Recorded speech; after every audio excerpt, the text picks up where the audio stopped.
Hello good morning student, कैसे हैं आप लोग। एक बार फिर से स्वागत करता हूं आपको अपना ये प्यारा सा चैनल डीएमसी बोध गया पर। ठीक है, तो आज हम वैसे स्टूडेंट जो कक्षा 12वीं के एग्ज़ाम की तैयारी कर रहे हैं और उसको केमिस्ट्री का चिंता है, तो उस बच्चों को मैं इस सर दर्द को एकदम पूरी तरीके से दवा लेकर के आया हूं। ठीक है, तो आज क्लास 12th के चैप्टर 1 इसका पहला वीडियो है। ठीक है ना, उसको पर बात करने के लिए हम लोग आए हैं, हम लोग जुड़े हैं। ठीक है ना, तो चलिए शुरू से लेके अंत तक आप वीडियो पे बने रहिए और केमिस्ट्री को एंजॉय कीजिए। केमिस्ट्री जो है वो इंजॉयबल सब्जेक्ट है ना। ये ज़्यादा कोई भारी सब्जेक्ट नहीं है, इसको जितना से जितना आप लोग एकदम मस्ती के साथ में पढ़ने की कोशिश कीजिए। ठीक है, चलिए देखिए, सबसे पहले अगर हम आपको बता दें तो केमिस्ट्री को 3 भाग में बांटा गया है। केमिस्ट्री को, मेरी बात को समझना बाबू लोग, ठीक है ना, केमिस्ट्री को 3 भागों में बांटा गया है। ठीक है, एकदम ध्यान से समझना। केमिस्ट्री को 3 भागों में बांटा गया है। पहला को बोला जाता है भौतिक रसायन। क्या बोलेंगे? भौतिक रसायन, भौतिक रसायन। और दूसरा वाला का नाम है, पता है क्या? दूसरा वाला का नाम है अकार्बनिक, अकार्बनिक, अकार्बनिक रसायन, अकार्बनिक रसायन। ठीक है ना। और तीसरा वाला का नाम है कार्बनिक रसायन, कार्बनिक रसायन। तीसरा वाला का नाम क्या बताएं? कार्बनिक रसायन। ठीक है ना, इसको बोलेंगे फिजिकल केमिस्ट्री, इसको बोलेंगे इनऑर्गेनिक केमिस्ट्री और इसको बोलेंगे ऑर्गेनिक केमिस्ट्री। ठीक है ना। चलिए, तो सबसे ज़्यादा जो वेटेज रखता है वो कार्बनिक रसायन यानी कि ऑर्गेनिक केमिस्ट्री रखता है ना। तो सबसे पहले आपको हम बता दें कि केमिस्ट्री को 3 भागों में बांटा गया है। पहला को नाम बताएं फिजिकल केमिस्ट्री, दूसरा का नाम इनऑर्गेनिक और तीसरा का नाम ऑर्गेनिक केमिस्ट्री। ठीक है ना। चलिए, तो स्टार्ट होता है कक्षा भौतिक रसायन से, फिजिकल केमिस्ट्री से कक्षाएं हमारी स्टार्ट होती है। ठीक है ना। चलिए, ज़्यादा आपको ध्यान रखना है कार्बनिक पर। टोटल आपका ये टोटल किताब करवाया जाएगा।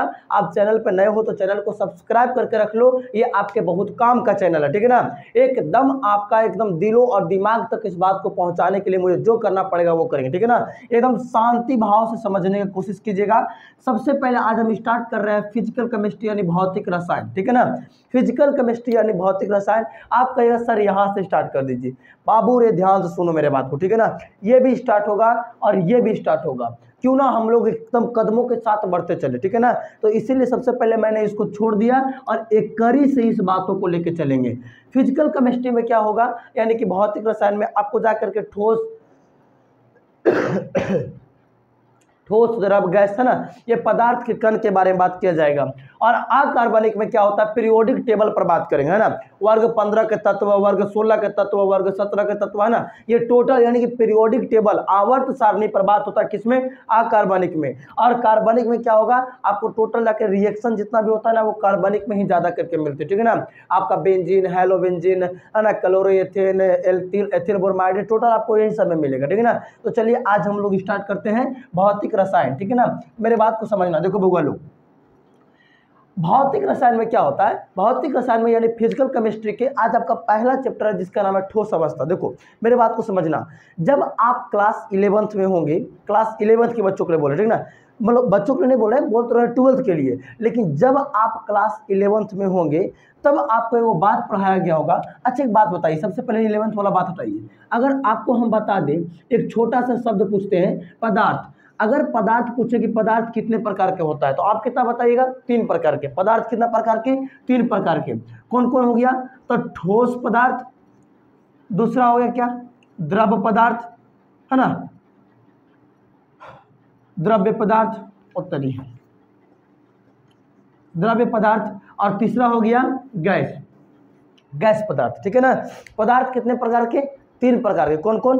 ठोस द्रव गैस, ठोस द्रव गैस, ठोस द्रव गैस। पदार्थ कितने प्रकार? 3 प्रकार। कौन कौन? ठोस द्रव गैस। लेकिन मेरे बात को समझना, वैज्ञानिकों ने एक प्रकार और खोज डाला है। ठीक है ना, अब वो कौन सा प्रकार है? वो है प्लाज्मा। इसका एक नाम दिया गया है और इसका नाम है प्लाज्मा। ठीक है ना, तो अब एक शब्द नया जुड़ गया प्रकार में। और पदार्थ कितने प्रकार के? अब हो गया है 4 प्रकार के। कौन कौन? ठोस द्रव गैस और प्लाज्मा। प्लाज्मा जो है वो नवीनतम प्रकार माना जाता रहता है। ऐसे अभी इसका ज़्यादा मान्यता नहीं मिला है, लेकिन इसको भी जोड़ा गया है। पदार्थ 4 प्रकार की बोली जा रही है ना, कौन कौन? ठोस, द्रव और गैस, और एक और हो गया प्लाज्मा, ठीक है ना। चलिए, तो इसके बारे में हम लोग को अभी नहीं पढ़ना है, लेकिन ये दोनों तीनों के बारे में पढ़ाई करना होता है, मस्ट इंपॉर्टेंट है, ठीक है ना।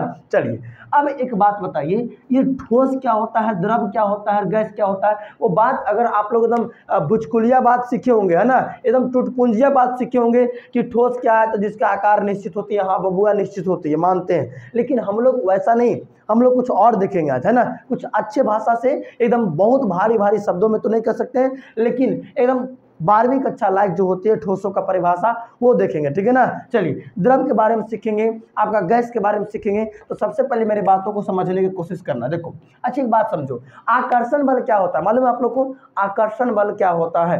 आकर्षण, है ना।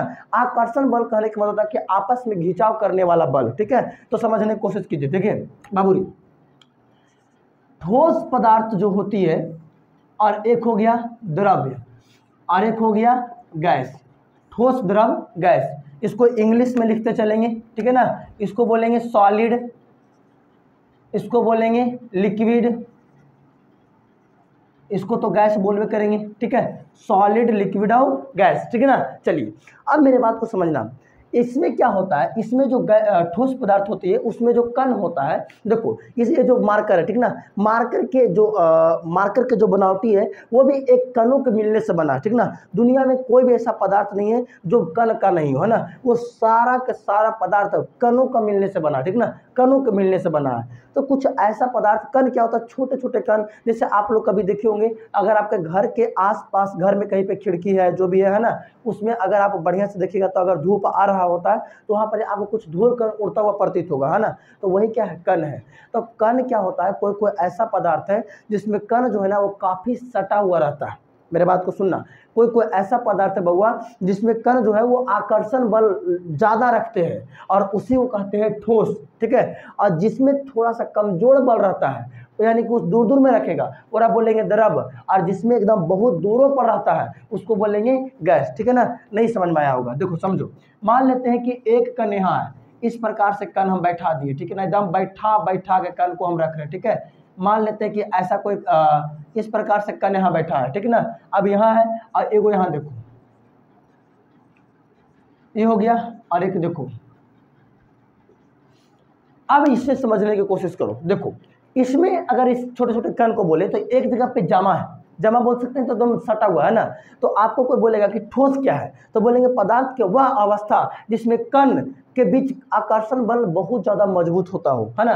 कणों के बीच आकर्षण बल काफी ज्यादा स्ट्रांग होता है, उसे क्या कहते हैं? ठोस कहते हैं। बात क्लियर हुआ? अच्छा, द्रव क्या है? तो वैसा कोई पदार्थ की अवस्था जिसमें पदार्थों के कणों के बीच की जो आकर्षण बल है ना वो हल्का मजबूत होता है ना, यानी ये ठोस की अपेक्षा इसमें कम होता है। लेकिन गैस में क्या होता है कि आकर्षण बल जो है ना वो बहुत कम, ना के बराबर, है ना। देखिए, एक बात को आपको समझा देते हैं हम, ठीक है ना। सबसे पहले बात को समझने की कोशिश करना, क्या होता था ना कि कुछ वैज्ञानिकों का कहना था कि क्या जो गैस है ना उसके बीच में जो आकर्षण बल है वो नहीं रहता है, गैसों के बीच आकर्षण बल नहीं रहता है। लेकिन सबसे पहले एक वैज्ञानिक आया जिसका नाम था वांड नाम से ना, वंडर वाल्स नाम था, वंडर वॉल नाम था, सॉरी, वंडर वॉल। तो वंडर वॉल ने बताया कि नहीं, गैस के कणों के बीच भी क्या होता है? आकर्षण बल होता है ना। सबसे पहले आपको बताएं ठोस किसे कहते हैं, तो वैसा पदार्थ का अवस्था जिसमें क्या होती है,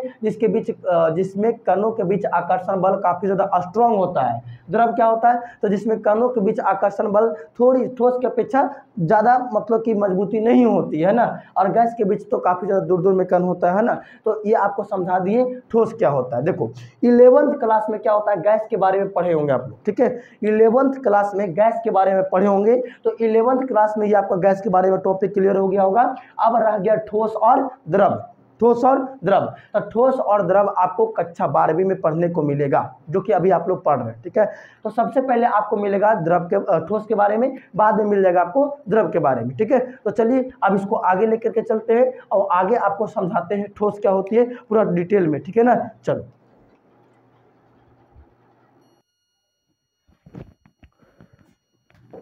हाँ, तो चलिए क्या बता रहे थे? ठोस के बारे में बता रहे थे, ठीक है ना।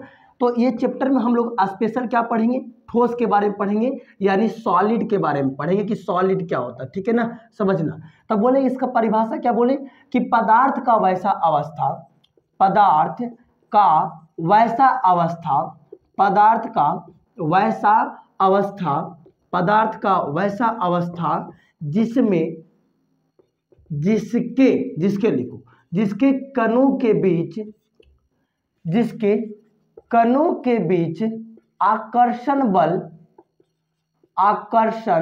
बल अधिक होती है। क्या होती है, अधिक होती है, उसे क्या कहेंगे, उसे आपको जाकर के ठोस कहेंगे, ठीक है ना। अब मेरे बात को समझना ध्यान से, ठीक है। देखो ठोस जो है बउआ वो दो प्रकार के होती है। कितना प्रकार का होता है, दो प्रकार के। एक को कहा गया है क्रिस्टलीय ठोस, क्या बोलेंगे, क्रिस्टलीय ठोस, क्रिस्टलीय ठोस, ठीक है ना। और दूसरा वाला बोला गया है अक्रिस्टलीय ठोस, अक्रिस्टलीय ठोस, ठीक है ना। तो सबसे पहला पॉइंट हो गया क्रिस्टलीय ठोस क्या होता है और अक्रिस्टलीय ठोस क्या होता है, ठीक है ना। मेरे बात को समझना तुमको बहुत गहराई के साथ, ठीक है। पहले बताया ठोस का परिभाषा था, पदार्थ का वैसा अवस्था जिसके कणों के बीच आकर्षण बल अधिक होता है, उसे हम लोग पदार्थ कहेंगे, ठीक है, सॉरी ठोस कहेंगे। अब ठोस दो प्रकार के, क्रिस्टलीय ठोस और अक्रिस्टलीय ठोस।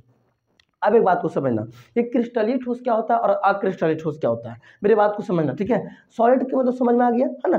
देखो अच्छा एक बात बताओ, मान लेते हैं कि क्या होगा कि कुछ कुछ ऐसे पदार्थ होते हैं जिसके कणों के बीच एक निश्चित स्थान होती है। जैसे अगर आपको बोलेंगे हम हीरा, क्या बोलेंगे, हीरा, ठीक है ना। अगर आप हीरा को समझाएं आपको हम, तो हीरा में केवल कार्बन होता है, ठीक है। अगर इस प्रकार से आपको कहें, अगर कार्बन ऐसा कहीं अगर दिख रहा है, कहीं भी अगर आपको इस प्रकार से कार्बन दिखा होगा तो समझ जाना वो किसका है, डायमंड यानी हीरा का है, ठीक है।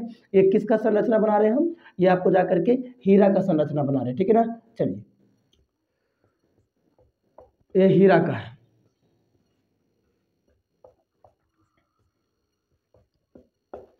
ये हो गया हीरा का, ठीक है। चलिए अब क्या होगा कि अगर बढ़िया सब चेक कर पाए तो सारा कार्बन क्या है, एक निश्चित स्थान पर है, निश्चित स्थान पर, ठीक है ना। हम क्या बोले, मेरे बात को समझने का कोशिश करिएगा, ठीक है ना। अणुओं के बीच एक निश्चित स्थान होती है और आपको क्या होगा ना, जैसे देखो ये क्या है, हीरा है ना, ये हीरा है, ठीक है। तो हीरा में देखो ना, तो ये बराबर दूरी पर सी सी सी सी सी सब क्या है, बराबर दूरी पर है। लेकिन अक्रिस्टलीय वाला में जितना भी रहेगा ना, ऐसे हम बना दिए इसको अक्रिस्टलीय वाला में, लेकिन अक्रिस्टलीय वाला में नहीं रहेगा, ये किधर रहेगा, ये आपको जा करके बउआ ये आपको रहेगा कहाँ, ये रहेगा क्रिस्टलीय वाला, ठीक है ना। आपको बता दें हम कि क्रिस्टलीय का मतलब क्या होता है कि जिसके बीच एक निश्चित स्थान होती है ना, जिसके अणुओं के बीच एक निश्चित स्थान होती है, वही क्या होगा, वही आपका क्रिस्टलीय कहलाता है ना। जैसे देख लो हम यहाँ पे बना रहे हैं, ठीक है ना, ये क्या बना रहे हैं, ये आपका डायमंड बना रहे हैं, यानी कि हीरा का संरचना बना रहे हैं। लेकिन अक्रिस्टलीय में क्या होगा कि उसके बीच के एक निश्चित स्थान नहीं होगा, हालांकि होता है वो भी ठोस।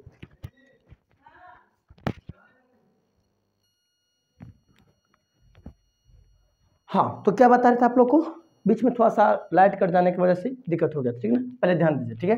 देखो क्रिस्टलीय में क्या बताया था कि क्रिस्टलीय के अणुओं के बीच एक निश्चित स्थान होती है ना, जो उसमें जैसे सी सी आपको डायमंड में बनाया है ना, तो सी सी के बीच में क्या होता है, एक निश्चित स्थान होती है। लेकिन अगर इसमें अगर वैसा कोई भी पदार्थ आ गया तो उसके बीच, उसके अणुओं के बीच एक निश्चित स्थान नहीं होती है। बात क्लियर हुआ। क्रिस्टलीय में क्या बोले कि क्रिस्टलीय के अणुओं के बीच एक निश्चित स्थान होगा। आइए कहीं न कहीं कह सकते हैं आपका एग्जाम का एकदम VVI सवाल है कि बताइए क्रिस्टलीय ठोस और अक्रिस्टलीय ठोस के बीच अंतर बताओ, कि ये क्या, कैसे पता करें कि दोनों अलग अलग है ना। तो क्या बताएं कि क्रिस्टलीय में किसके अणुओं के बीच एक निश्चित स्थान होती है, लेकिन अक्रिस्टलीय में इसके अणुओं के बीच एक निश्चित स्थान नहीं होती है, ठीक है। अरे उतना तो दूर के बात हटाओ, ये क्रिस्टलीय में अणु एक निश्चित फिक्स स्थान पर होता है, लेकिन इसमें अणु जहां तहां होता है, ठीक है। हम उदाहरण के लिए यहाँ पर समझाने की कोशिश करेंगे, ठीक है। ये जो इधर में कुछ भी लिखेंगे उसका इधर से कोई मतलब नहीं रहेगा, बस समझाने के लिए उधर रख रहे हैं, ठीक है ना। देखो अब क्रिस्टलीय में क्या होता है कि कुछ भी, जैसे मान यहाँ पे एक घर लेके समझा रहे हैं, यहाँ पे क्या होगा, यहाँ पे सी सी सी, जैसे नमक का ले लेते हैं, वो तो हीरा का बता दिए थे। अब इस बार हम नमक का ले रहे हैं, देखो नमक कैसे लेवाएगा, Na+ तो Cl-, Na+ तो Cl- लगेगा, ठीक है। इस प्रकार से Cl- तो Na+, ये आपका किसका हो गया, तो ये आपका हो गया जा करके नमक का हो गया, ठीक है ना। ये नमक का हो गया, जितना आप चाहें तो इस प्रकार से जोड़ सकते हैं इसको, ठीक है, ऐसा इसको जोड़ सकते हैं, ठीक है। ये नमक का आपका हो गया रचना, ठीक है। तो अगर आप नमक को चेक कर पाए तो देखिए सब में बराबर बराबर दूरी पर है ना, तो ये क्या हो जाएगा, ये क्रिस्टलीय हो जाएगा। लेकिन क्या होता है ना कि इसमें अक्रिस्टलाइट उसमें क्या होता है कि जहां तहां रहता है, एगो अणु यहाँ तो एगो यहाँ, एगो एने एगो एने, मतलब इसमें कोई फिक्स स्थान नहीं होता है। इसीलिए हम बोले कि इसके अणुओं के बीच एक निश्चित स्थान नहीं होती है। लेकिन जो क्रिस्टलीय होगा इसके अणुओं के बीच क्या होता है, एक निश्चित स्थान होती है। क्लियर हो रहा है पॉइंट। चलिए अच्छा एक बात बताइए, ये तो पॉइंट आपको समझ में आ गया होगा, ठीक है ना। एक बात को समझने की कोशिश करो, देखो दूसरा का पॉइंट क्या बोले हम क्रिस्टलीय में, कि इसका गलनांक अधिक होता है। क्या अधिक होता है, गलनांक, ठीक है।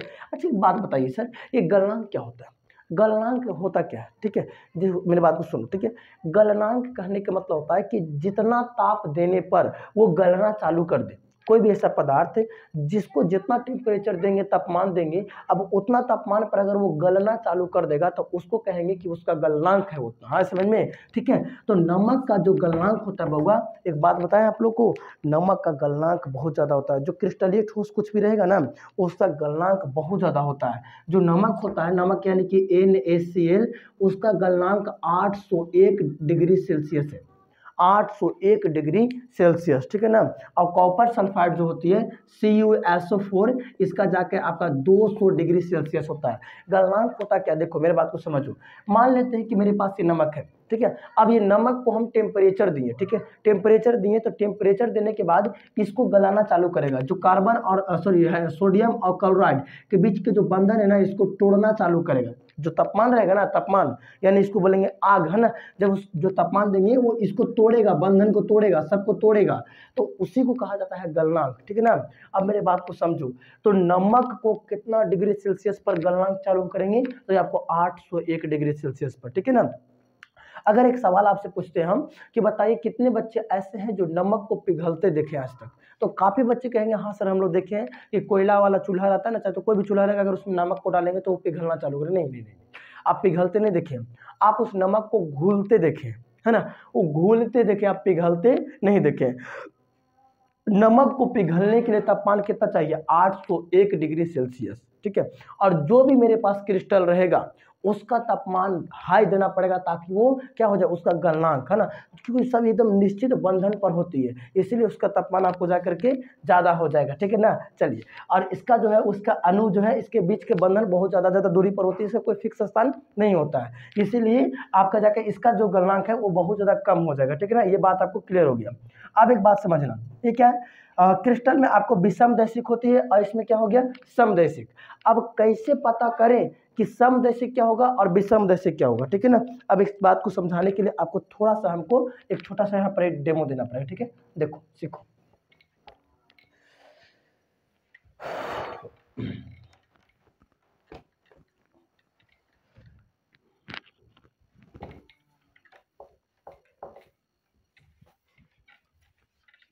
समझिएगा यहाँ पे, ठीक है ना। देखो अब ये समदैशिक विषमदैशिक क्या होता है और ये समदैशिक क्या होता है, समझना। देखो मान लेते हैं मेरे पास ये कुछ बना रहे हैं, ठीक है, क्या कुछ बना रहे हैं समझने की कोशिश करना, ठीक है। देखो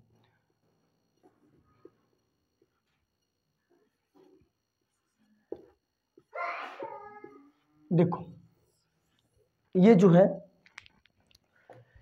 है आपका कुछ पदार्थ बना है, ठीक है। अब उसमें जो अणु है वो कोई छोटा है और एक बड़ा है। मान लेते हैं सोडियम आपका बड़ा है और क्लोरीन जो है, क्लोराइड जो है वो छोटा है, ठीक है। ये हो गया। और अक्रिस्टलीय में तो जहां तहां होगा, इस बात का तो कोई अनुमान नहीं होगा कि कहाँ होगा, ठीक है। ये हो गया, ठीक है। अब मेरी बात को सुनना, क्या होगा, मान लेते हैं कि हम यहाँ से एक कोई किरण को भेजे इसके पास, तो बढ़िया से चेक कीजिए, देखो सब बड़ा बड़ा इसमें पकड़ा गया, ठीक है। अगर यहाँ से भेजना चालू करेंगे तो देखो सब छोटा छोटा पकड़ा गया, ठीक है। लेकिन अगर यहाँ से भेजेंगे तो एक बड़ा, एक छोटा, एक बड़ा और एक छोटा मिलेगा, है कि नहीं।